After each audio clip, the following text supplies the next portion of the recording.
Hey kid, don't ever let them get inside your head. They'll tell you what to do in life instead of everything you know that you could get. Don't let them guide your life towards regret. I'll fight for what I love with every breath. My past is filled with things I won't forget. I use them all to push me to my best.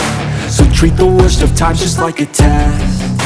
If only I could go back in time, I'd tell myself that everything will end up alright. Just push yourself, test yourself, figure out what you like, and find your limits, don't be rigid, always work towards a prime. Surround yourself with open minds, people can change your life. A few friends with intent can help you feel alive. Find a passion, take some action, and with a little time, just be patient, make a statement, try to enjoy your life.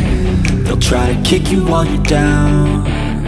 They wanna rise up while you drown. They wanna fill your head with doubt. They're silently scared that you'll figure it out.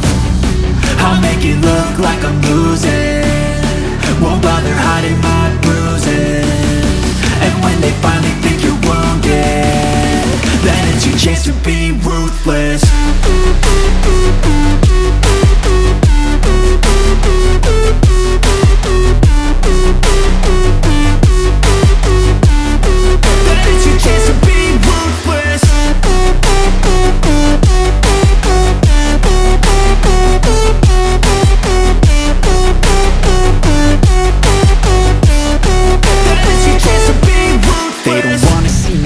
They don't wanna see me care. Anytime I make some progress, I can see that they compare. I think everyone's against me, maybe something in the air. Am I paranoid? I swear a void is forming and they're scared I walk a straight path. Not many can say that. I like to play fast, cross me and there's payback. You better pray that I don't see your face at any place that I go. I know you hate that. I've been doing fine, I'm not wasting any more time.